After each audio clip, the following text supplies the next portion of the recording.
Hey, link in the title. You already know what type of time we on, gang. It's a traffic stops leads to a horrifying discovery in a child's P trunk. I'm gonna leave body cam link in the description after the video. How old are you? You know we get our teaser at the beginning, man. We're gonna get our teaser at the beginning, and we're gonna get into it. I'm 41. Are you f***ing kidding me? You just turned 13 and he's 41. That is a pedophile. Oh, I'm sure they freaking all had sex. Guaranteed. How old's your friend? 18. That girl's not 18? Who knows what the hell is on? I don't even want to know what's on that phone because I'm going to want to go kill the son of a... On July 5th, 2000. So we already know what type of time it's gonna be on, gang. You already know what we about to get into. God, man, don't we got enough of these child peas around here? You feel me? Like, Jesus. 22, just after midnight, a New Mexico State Police sergeant noticed a silver truck crossing multiple lanes at once without signaling. As he pulls the driver over and approached the vehicle, little did he know that he was about to uncover a dark and twisted case. This report is based on police records, and while the initial traffic stop footage went viral in 2023, EWU has uncovered more horrifying footage that explains the full extent of this disturbing case. Who are these kids to you? This is my friend. That's your friend? Yeah. How old's your friend? 18. That girl's not 18. Trust me. She don't look 18. Ma'am, how old are you? I didn't ask you your name. I asked you how old you were.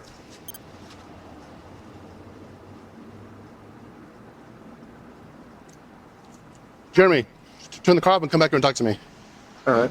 As Jeremy steps out of the truck, the sergeant makes an alarming observation. Why's your zipper, your buttons down in your crotch?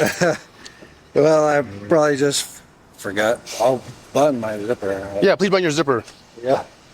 I mean, I had to take like a piss and Hey, intoxicated. While Jeremy's forgetting to button his jeans could be due to the reason he described, later discoveries would put this moment into a horrifying new context. I haven't been drinking. Can you explain why I can smell from your breath every time you breathe? You talk to me?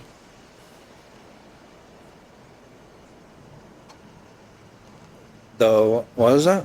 All those people in the car, who are they? They're just my friends. I mean, Do you normally hang out with people who... You 41, bro. Them kids. How can them kids be your friends? Make it make sense, bro. who are young? not. How old are you? I'm 41. 41? Okay, hang tight right there, okay? The sergeant returns to Jeremy's truck to get the children's information. Meanwhile, the other officer begins asking Jeremy more questions. Go and take your hand out of your pocket, bro. Oh, yeah. I'm gonna pat you down real quick, okay, bro? Just for weapons. The officer discovers a knife in Jeremy's pocket and places it out of his reach. So all these people were coming from your house? Like I said, right No, now, we went to go pick somebody up. That Why? Because I don't know who you guys are. What was your original location before you drove to this spot right here? that was my house. So your house. So you're coming from your house, you're going to go pick someone up. Where's that person at? They weren't there. Oh, okay. So now where were you guys headed? I headed back to the house. At this point, the officer has little doubt that Jeremy is too intoxicated to drive, so he asks him to complete some sobriety tests. Before the test can begin, the officer must ask Jeremy some questions, but nothing could prepare him for his bizarre responses. Do you got any traumatic brain injuries? Possibly. I mean, I don't know. Maybe. Why do you say possibly? It'd be a yes or a no. How would you know such things? The doctor would tell you. Do you got any problems walking, turning, or balancing? Possibly. Back at Jeremy's truck, the sergeant asks the children some basic questions, but they don't make this process Yeah, easy. how many How old are you? is it? Don't lie to me. I mean, okay, like I'm not gonna play the game where you lie. I know that you're not 18. Okay, So if you want to have attitude, you in the front, okay? We go about it another way. The two female children still inside the truck are twin sisters. What the sergeant doesn't know is they have a disturbing connection with Jeremy. Meanwhile, the other officer asks Jeremy to do more tests, and he performs poorly on each of the physical assessments, leading the officer to conduct some alternative cognitive tests. I'm going to have you recite the alphabet going forward from the letter H to the letter S. I want you to do that without singing the alphabet, okay? Do you got any questions with that? Okay. So you want me to the letter H Yes. to the letter S? Yes. J-K-L-M-N. Can you just give me an example, please? I'm not going to give you an my example. Since Jeremy didn't pass a single test without heavy assistance, the officers placed him under arrest. He was charged with 6 counts of felony child abuse, 2 driving offenses, and 2 alcohol-related offenses. But this is only the beginning of an incredibly dark and twisted investigation. Later that morning, 911 operators received a call from the grandmother of the twin girls who were in Jeremy's truck hours earlier. The twins revealed a secret so horrifying, it made their grandmother's blood run cold. I need to make a report about sex crimes against kids. My 13-year-old granddaughter has been seeing a 41-year-old. To protect the identity of the victim, we'll be referring to her as Jane. That's her boyfriend. And then my other twin granddaughter says, well, he's old enough to buy alcohol. And then my other granddaughter's all, well, he's going to take care of me. Are you f***ing kidding me? You just turned 13 and he's 41. That is a pedophile. The 911 operator quickly dispatches an officer to Rhonda's home to gather information on the accusations. Creepy. From the moment their conversation begins, Rhonda is understandably upset. I want to get him as a Gotta protect your kids, man. From creepy people like this. Got to protect your kids, man. Come on, bruh. Oh, my God. Oh. This was like oh, man, like what, middle school or something? Jesus. How creepy can you be? pedophile. Yeah, okay. And I can't say the word. You saying it for me, ma'am, and I appreciate you. who is he to them? Cut. She met him off freaking Snapchat or Instagram. Yeah. Trust me, I want to kill this son of a. Okay. And what did they say? They say that I'm gonna get both it. of them are No, just one. just one? Yep. Okay. Somehow, even though Jeremy was behind bars, he managed to borrow a guard's cell phone and contact one of the girls. One of them asked Jeremy to Hold on. I know y'all gonna be like, man, why you stop the video? Because I want to. Listen. They just said he got a guard's phone. Come on, man. Oh my God. This is crazy. pick her up, only for him to ask how he was supposed to do that from jail. In another message, he asked them for money. And I don't know if she had sex with him last night, but I know that that is her boyfriend. That she freaking takes off at 1 in the morning, 12 in the morning, 8 o'clock at night.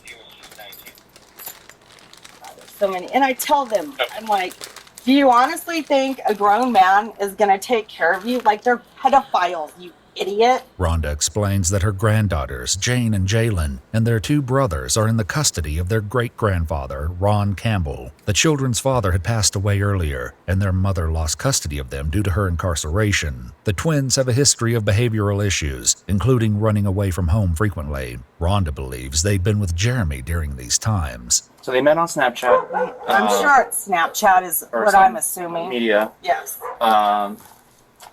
They've been together for a year. Yep. The officer steers the conversation back to what happened earlier that morning. They went back to his place and Some apartment. So I'm sure they freaking all had sex. Guaranteed. And the guy was drunk. said you had pictures Oh. on. No, I have their the phones? cell phones. Okay. So I just need to. They're Apple phones. So I need to locked? get into them. Yeah, they're locked How do you know there's pictures? because they send new all the time. Have you seen them, or how do you know they're sending pictures? Yes, I have seen pictures before. So who knows what the hell is on. So why haven't you done something before? Oh man, I know you auntie, but come on auntie. Oh man, you should have stopped these little fast girls early. They fast and they ran into a creepy person like him. Oh, that don't mix at all. I don't even want to know what's on that phone because I'm going to want to go kill the son of a. Since Jeremy is currently in jail, the police must urgently collect as much information as possible while he's being held. If he's released and finds out about the investigation, he could destroy any evidence connecting him to the victim. Rhonda requests the police obtain a search warrant for Jeremy's home multiple times. I know that there's more, and so I guarantee it. So just listen to me and get search warrants for frickin' everything. Later, the children's great-grandmother, Mary Campbell, makes a call to the police to report that the twins told her about how the children ended up in Jeremy's car that night. When they left the house on the 4th, they were just going to go up because Jalen is on house arrest. They asked if they could just walk around the block or walk up the block, and we had let them have one of their girlfriends over, and the girlfriend has had 3 guys that wanted to come too. So we had 6 kids here for fireworks. So they walked around the block, and that's when evidently Jalen called this man and asked him to come get him. Grandma, I know y'all was trying to be nice, letting her have a girlfriend over, but when y'all saw the 3 boys with him, come on now. Y'all been young before. You know what's about to go down. Come on, Mama. Well, he loaded all 6 of those kids in the car, and they went evidently to his apartment. Mary had asked the girls questions, and their unsettling answers further implicated Jeremy for child endangerment. I said, "Sis, did y'all drink?" And she said, "Yeah, he gave us all alcohol. We all had shots." After gathering as much background information as possible, detectives ask Jane to come in for a forensic interview. To ensure she's comfortable, Rhonda also sits in on the interview. Is there anything between yourself and Jeremy that's on your phone? Whether it be text messages, videos, pictures? For me and him to contact each other, we're just text. Just text, okay. On Snapchat. And he would text me on Instagram. Okay. But I restricted his account and blocked him for a while. When Jeremy contacted the girls from a jail guard's phone, they tried to call him, but he wouldn't answer. He asked them to pray for him and mentioned seeing them again once he's released. However, Rhonda then took over the message to taunt Jeremy, telling him to eat a honey bun. The messages stopped coming in when Jeremy was informed that police were investigating the case. Do you remember whether or not if he had sent you any videos or pictures to your phone? He sent a picture of me to my phone. Okay. Off of his account on Instagram. Okay, can you tell me about that picture? He did after he did to me, it was just a picture after. Was there clothes on or no clothes? No clothes. Okay. Did he send that to you or did he just show you? He sent that to me. Okay. But he didn't send the video that he took. Tell me about a video. Jane goes on to describe how Jeremy sexually assaulted her and made a video and took a photograph of it. Jane can't bring herself to describe to the detective what was happening in the video, so he offers her a pen and paper to write the distressing information down instead. The picture that he had sent you, was it a picture from that situation that night? Not from the DWI night. That was a different night. Okay, I'm sorry. But the night that with what you wrote down, was the picture of that situation? There's so many situations. There's 5 or 6. At the end of Jane's interview, she provides the detective with the names of Jeremy's social media accounts. Immediately after, the detective interviews Rhonda alone. He begins by asking what her granddaughters allegedly told her about what happened. Incredibly, Rhonda is about to reveal that her granddaughter was not Jeremy's only victim, and the other victim's story is equally appalling. However, we haven't been able to verify any of these statements. There was another girl, her mom has no idea that he sexually assaulted her at a hotel. He would park on dirt roads to have sex with her. I have a feeling this is the tip of the iceberg. Unexpectedly, Jalen has a different opinion about Jeremy despite what he did to her sister. He's a nice guy. Don't press charges against him. What the hell? And I was like, why is she sticking up for him? And then she wanted her phone so bad. And I was like, there's something that my gut is telling me there is something on the phone. There's something more to this crap. Went in there, tried to get the phone, and she fought us like crazy. We got the phone. The crap that was on that phone, I just about fell over.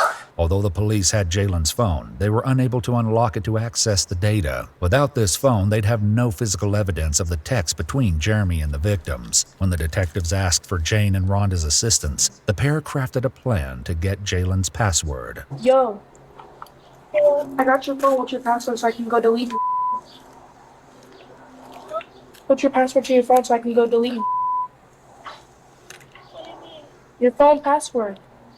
Why do you have my phone? Because I'm deleting your thing. What do you mean you delete everything? Do not delete my Snapchat. Alarmingly, both victims created explicit content on their phones, but it's unknown whether Jalen ever sent any of those to Jeremy. While both girls deleted most of the explicit content from their phones, the police were able to recover several months' worth of data. Rhonda relayed several graphic messages to the detective, clearly repulsed by what she'd read. I took the phone because I knew there were on there, and I just had that instinct. Yeah. That's some BS what he was doing. Some P-type stuff. You feel me? Real P-type stuff, man. That's weird. But them little girls are fast to be that young.